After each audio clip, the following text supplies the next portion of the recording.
Hello and welcome back to wandering Som. आज का जो वीडियो है थोड़ा सा स्पेशल है, स्पेशल करने की कोशिश कर रहा हूँ। Today's video is specifically for the current owners of Himalayan 450 and specially जिन लोगों ने आफ्टर मार्केट के सारे जो इसके एक्सेसरीज हैं लगा चुके हैं। And to be further specific, I am referring to the guys who have already got the crash guard, वो भी आफ्टर मार्केट वाले। तो आज का वीडियो क्यों मैं क्रैश गार्ड के ऊपर कर रहा हूँ? Well, that's very easy to guess. आजकल यूट्यूब पे बहुत ज़्यादा वीडियोस आ रहे हैं regarding the recent crashes of the two bikes that has happened, जिनका समवेयर ओवर हेयर जो है इनका चेसिस ब्रेक हो गया था। तो बहुत ज़्यादा उसके बारे में वीडियोस आ रहे हैं। इट्स अ वेरी गुड ज्ञान, बहुत सारा रिसर्च करके लोग वाग जो है इंफॉर्मेशन दे रहे हैं।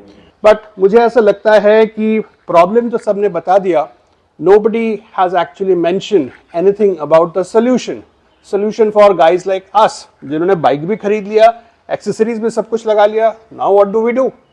तो आज का जो वीडियो है specifically for people like us कि now that we have got everything, what is it that we should do? आगे बढ़ने से पहले थोड़ा problem even though I'm sure you would know, but फिर भी मैं थोड़ा सा reiterate कर देता हूँ कि प्रॉब्लम है क्या, और एटलीस्ट इतने सब जो लोग हैं who are actually giving out all the information, what is it that they are talking about. And also I have spoken to RE, I mean I have not spoken to the big shots of RE, but at the service centre level different engineers who are over there. मैंने उनसे पूछा कि आप बताइए आपके हिसाब से क्या हुआ है या क्या हुआ होगा। So here is what they had to से।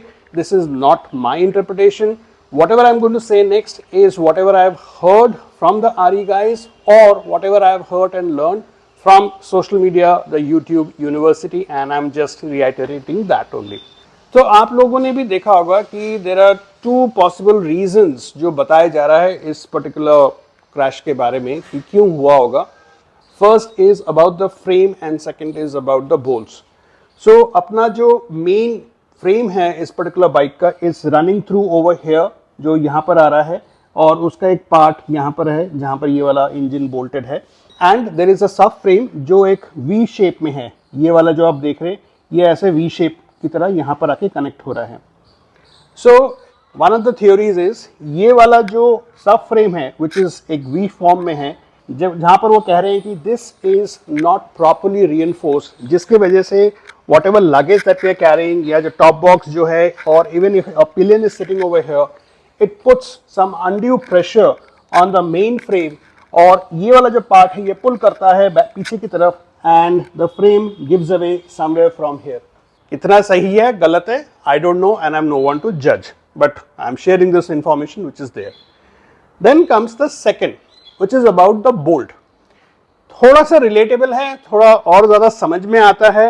फ्रेम वाला समझ में नहीं आता, it's pure engineering. And I assume कि आरईएस कंपनी ने अगर कोई बाइक निकाला है and the fact that they have spent millions of dollars in designing, testing and then launching in the market, कुछ तो ड्यू डिलिजेंस करा होगा, ऐसे ही नहीं उतारा होगा। सो देयरफॉर मैं उसको थोड़ा सा, ये फ्रेम वाला जो थ्योरी है उसको मैं थोड़ा सा डिस्काउंट कर रहा हूँ। But I am moving on to the next point. As you know, अपना जो शेरपा इंजन है it is mounted on the frame, मतलब पूरा रैप नहीं होता है, दो जगह पे बोल्टेड है और उसी पे वो पूरा सस्पेंडेड है अपना ये engine. So therefore it is very important that these are properly bolted. अगर कुछ 19-20 हुआ, it will impact the bike, it will impact the chassis, जो अपना वेट डिस्ट्रीब्यूशन है वो थोड़ा हिल जाता है। So what has been told, this has been told to me by RE as well, crash guard लगाते वक्त जो एक बोल्ट यहाँ पर लगता है, जो स्टॉक बोल्ट आता है उससे होता नहीं है, it has to be change. तो जो स्टॉक बोल्ट होता है वो थोड़ा छोटा होता है, और क्रैश गार्ड लगाने के लिए यहाँ पर जो बोल्ट चाहिए वो आपको बड़ा वाला बोल्ट चाहिए। लेंथ में कितना फर्क है I don't exactly know, but I can tell you crash guard वाला जो बोल्ट होता है it is longer than the stock bolt, मतलब बाइक पे जो लगा हुआ आता है, जो बेयर बाइक में जो लगा हुआ आता है। What goes wrong over here is the way the bolt gets fixed, मतलब उसको सही तरीके से टाइट होता है कि नहीं, बोल्ट का क्वालिटी ठीक है कि नहीं, that is something which is doubtful. And RE is saying because of this wrong bolt या गलत तरीके से बोल्ट फिक्स हुआ है, जिसकी वजह से सामने का बोल्ट हो जाता है loose. when it gets loose, engine सामने से थोड़ा सा ढीला हो जाता है, and the entire load comes to the bolt which is over here. ये वाला जो बड़ा बोल्ट है it comes over here. So like I was saying, it is a weight distribution जो है ना वो थोड़ा डिसबैलेंस्ड हो जाता है and eventually it leads to the breakage of the chassis which is from somewhere over here. तो ठीक है, इतना ज्ञान तो शायद आपको भी पता था, मुझे भी पता चल गया थैंक्स टू यूट्यूब। बट एक चीज़ नहीं पता चला कि करना क्या है। बाइक ले लिया है, क्रैश गार्ड्स भी लगा लिए हैं, सारे एक्सेसरीज लगा लिए हैं, what do we do now? We can't unbuy the bike, we can't unbuy the accessories, we just have it, but we got to have some solution. What is it that we do? What are the precautions that we can take? तो काफ़ी सोच विचार करने के बाद मुझे दो उपाय समझ में आए and I thought that I will take it to RE, to the RE service center, Sri Radhe, which is at Okhla Phase 2 in Delhi, और उनको जाके मैंने propose किया. What is it that I proposed? I asked them two things. Number one, RE का भी ना ऐसा ये क्रैश गार्ड आता है जो इसी जगह पे बोल्ट होता है. So my first request was, take that same bolt जो RE के क्रैश गार्ड में यूज होता है and replace it with the one that I got along with Mototalk, जो मेरा वाला क्रैश गार्ड है Mototalk, along इसका replace करके RE वाला लगाया जाए. I said it because I thought that RE वाला bolt will be slightly better in quality. I'm assuming, not that I know, so it could be better of slightly better in quality, therefore have that. Second thing was, हर bolt को tight करने का ना एक तरीका होता है. There is a certain amount of torque that needs to be applied. हर किसी के पास टॉर्क रेंज होता नहीं है. RE would be the best guys to know कि कितना टॉर्क होना चाहिए and also have the equipment to ensure that the adequate amount of torque is used to tighten this particular bolt. सो इन दो ideas के साथ, इन दो सोल्यूशंस के साथ मैं पहुंच गया RE. देखिए आगे क्या हुआ. इसका क्लच पे एडजस्ट करना होगा ना, है ना? क्या नाम है आपका? अभिजीत.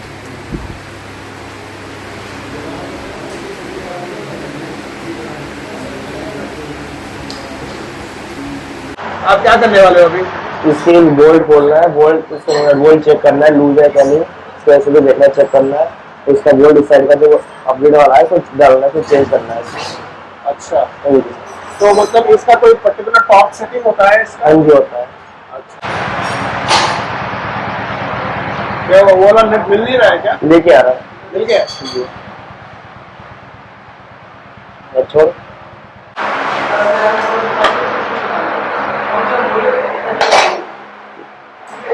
अब इसका बोल्ट टाइट देख लिया हमने. अब इसका टॉर्क चेक करेंगे, टॉर्क कितना है इसका.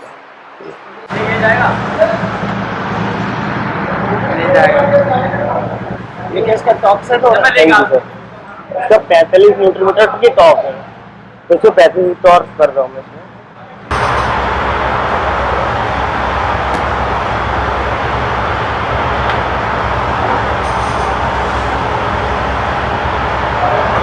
जैसे इसकी जो टॉर्क रहता है, अगर टॉर्क सेट हो जाता है ना तो यहाँ पे लॉक लग जाता है.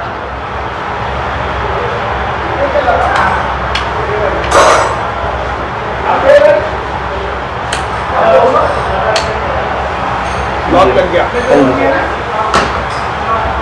45 न्यूटन मीटर के टॉर्क लग गया इसमें.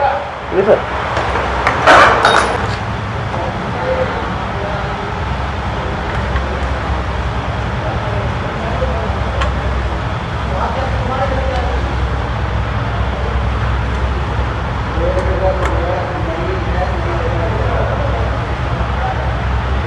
जैसे देखो इसकी टॉर्क है, ये लॉक हो जाएगा.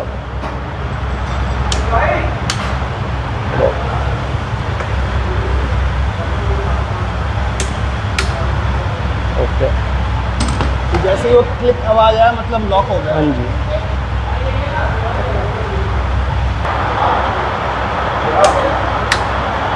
ओके. इसकी अलाइनमेंट चेक करना है. राइट सर को लगता है राइट साइड को पुलिंग जाता है ज़्यादा है. हाँ जी.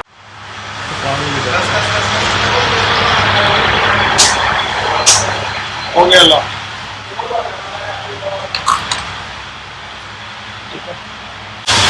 भाई यार एक बात बता रहा हूँ, अभी जैसे भाई ने हमारा इसको टॉप रेंज से पूरा टाइट किया. जी सर. ठीक है. अब अगर मान लो टूर पे है, हम लोग इसको रिपेयर कर रहे हैं, हमारे पास टॉप रेंज होगा नहीं.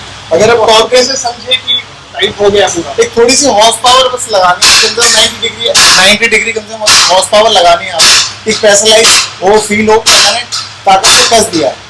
कोई भी नियर बाय आपको सर्विस सेंटर मिलता है। इस बोल्ट को लूज कराना है, फिर 70 न्यूटन मीटर पे आपको टॉर्क लगाना ही लगाना पड़ेगा, क्योंकि उसके बगैर कोई ऑप्शन नहीं है हमारे पास कि पता लग जाए कि हमने 70 न्यूटन मीटर टाइट करा है या नहीं करा। 70 न्यूटन मीटर, 70 न्यूटन मीटर या 7 kg। अब जब यहाँ आए हैं तो लगे यार राइट हैंड साइड पुलिंग वाले इशू को भी एक बार रिजॉल्व करा ही लेते हैं। तो like I had mentioned in my earlier videos, the issue earlier was addressed more by adjusting the spokes. मुझे पता नहीं आज क्या करने वाले हैं, maybe it is the same thing, maybe it is something different.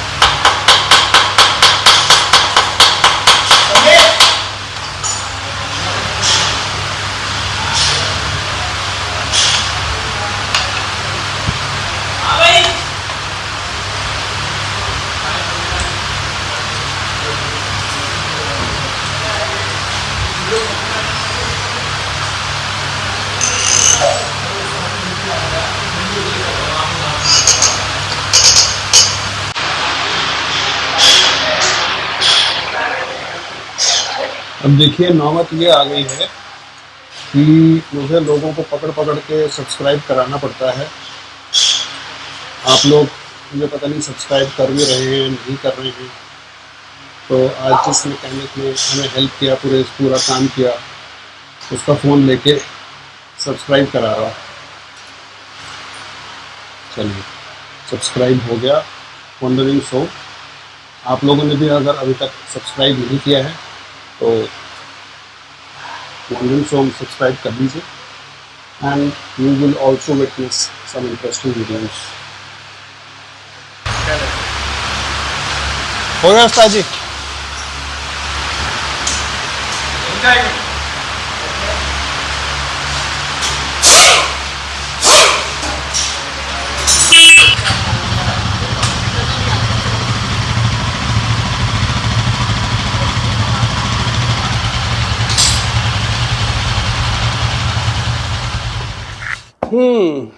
सो आरी वालों ने कर दिया मुझे मना।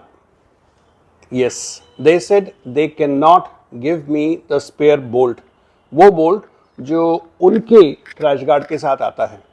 उनका कहना था कि स्पेयर में नहीं आता है ये bolt, they only get it along with the crash guard, और अगर क्रैश गार्ड वाले सेट से उन्होंने निकाल के दे दिया तो वो कैसे लगाएंगे। Well, not that I've actually bought the logic what they had to give, but कोई बात नहीं, उनकी मर्जी है। They also want to hard sell their products, वो चाहते हैं कि हम आफ्टर मार्केट एक्सेसरीज ना लगाएं, हम खाली उन्हीं का ही एक्सेसरीज लगाएं। ये एक अच्छा बहाना था, एक अच्छा तरीका था मुझे थोड़ा सा आर्म ट्विस्ट करने की कोशिश करने का, बट आई डिडंट बच। मैंने कहा कोई बात नहीं, आप रखो अपना बोल्ट अपने पास। मैंने खाली जैसा आपने देखा जो इसका जो मेन बोल्ट है उसी को मैंने प्रॉपर तरीके से टाइटन कराया। आई होप आप लोगों ने ये नोट किया होगा कि जो इसके ये जो दो मेन बोल्ट्स हैं जिसके ऊपर अपना इंजन माउंटेड है, इसका जो टॉर्क होता है दैट इज़ 45 न्यूटन, यानी 4.5 किलोज। ओके, आई होप आप लोगों ने ये नोट किया है। तो मेरा आपको एक छोटा सा सजेशन यहाँ पर ये है कि अगर आपने भी आफ्टर मार्केट एक्सेसरीज लगा रखा है, specially the crash guard, please visit आरी सर्विस सेंटर नियर यू, और ये जो अपने दो मेन बोल्ट्स हैं इनको प्रॉपरली आप टाइट करा लीजिए, मतलब प्रॉपर टॉर्क रेंज के साथ with the proper setting. 45 newton metre, please to remember that, उससे आप इनको टाइट करा लीजिए। One more very important thing, इसके बाकी जितने नट बोल्ट्स हैं ना, please get them also tighten from time to time. मतलब वैसे ही आप उसको टाइट कराते रहिए, जब भी अब महीने डेढ़ महीने में, अगर आप कहीं ट्रैवल टूर कर भी नहीं रहे फिर भी आप महीने डेढ़ महीने में उसको कराते रहिए। If you are on tour के दौरान अगर आप कर सकते हैं तो करिए, एंड मोस्ट इंपॉर्टेंटली टूर से वापस आने के बाद तो डेफिनेटली ये सारा कुछ चेक कराइए। देखिए अभी हम सारा कुछ तो लगा लिया है, ठीक है, अब now I can't take off this accessories and by the आरी वाला, एंड वो जाके तो लगा नहीं सकते हैं। And I am sure nobody can give us a guarantee कि मैं आरी वाला भी लगा दूंगा तो अपना चेसिस जो है वो टूटेगा नहीं। So if somebody is going to say that I'm sorry, I'm not going to buy that logic. वो थोड़ा ज़्यादा हो जाएगा. But the best thing that we can do is नट वाला जो लॉजिक थोड़ा सा फिर भी थोड़ा सा ठीक लगा था कि हाँ शायद वो लूज हो गया होगा इसलिए इंजन हिल गया होगा या इंजन नीचे की तरफ आ गया होगा, वेट थोड़ा डिसबैलेंस हो गया होगा. Still Bible logic. तो मैं खाली यहाँ पर यही बोलूँगा कि जितने हमारे नट्स एंड बोल्ट्स हैं उनको टाइम टू टाइम आप चेक कराते रहिए. I think that's the best precaution that we can take to ensure the good health of our bike.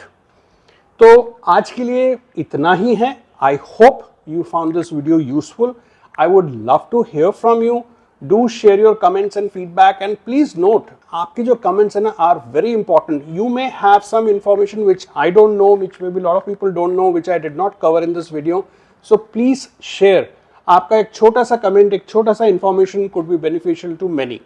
और जाने से पहले do subscribe to my channel अगर आपने अभी तक नहीं किया है. Because the more and more you subscribe, the more and more people that I can reach out to with such interesting videos. And don't forget to click onto the bell icon so that you are notified when I post my next video.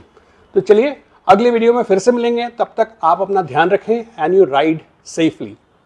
Bye.